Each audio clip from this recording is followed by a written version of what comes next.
राधे राधे दोस्तों। पुत्रदा एकादशी व्रत कथा। तो पुत्रदा एकादशी पे भगवान श्री कृष्ण से धर्मराज युधिष्ठिर पूछते हैं।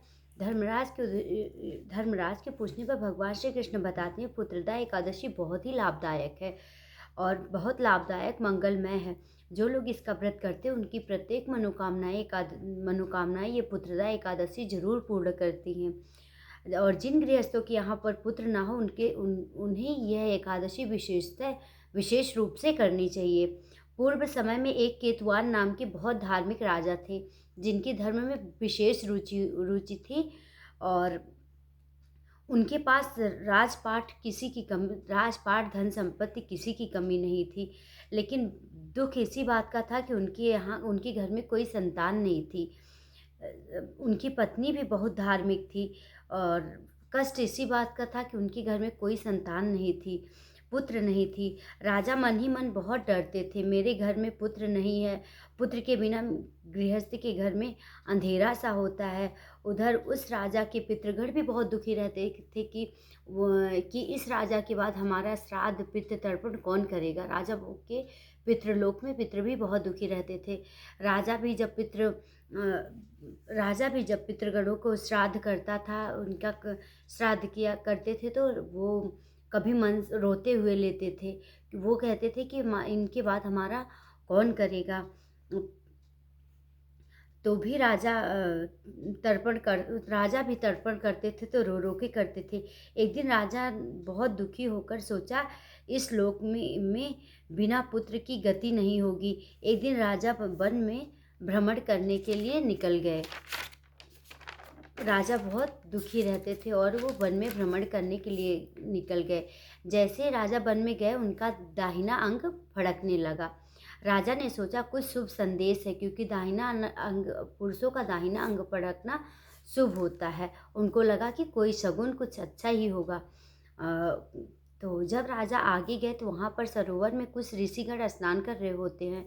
तो राजा ने उनको साष्टांग दंडवत करा और पूछा कि ऋषियों से पूछा आप लोग कौन हो। उन्होंने बताया कि हम ऋषिगण हैं और आज पुत्रदा एकादशी के दिन हम सरोवर में स्नान करने के लिए आए हैं। और तुम बताओ तुम कौन हो और तुम बहुत दुखी से लग रहे हो, तुम कौन हो। तब केतुवान राजा बताते हैं कि मैं एक राजा हूँ और मेरे यहाँ संतान नहीं है। मेरे पितृगण भी रो के श्राद्ध कर्म जो मैं करता हूँ वो स्वीकार करते हैं, वो भी दुखी रहते हैं। मेरा भी मन अशांत से रहता है और गृहस्थ का घर कभी घर नहीं होता जिसमें संतान नहीं हो। उस घर में अंधेरा सा रहता है, कुछ भी समझ में नहीं आता।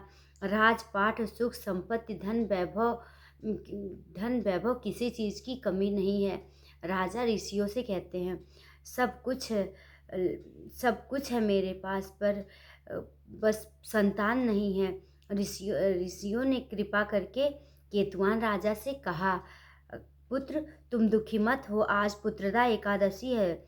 आज तुम पुत्रदा एकादशी का संकल्प लेके आज तुम पुत्रदा एकादशी के आप व्रत करो। ये एकादशी कोई साधारण एकादशी नहीं है, ये भगवान के अंग से निकली दिव्य शक्ति है।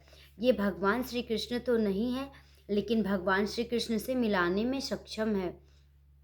इसलिए तुम पुत्रदा एकादशी का व्रत करो। ऋषियों की आज्ञा मानकर राजा ने एकादशी का व्रत किया और 9 महीने के बाद राजा के घर में सुंदर सा राजकुमार उत्पन्न हुआ और वह राजकुमार बहुत धार्मिक प्रवृत्ति का हुआ।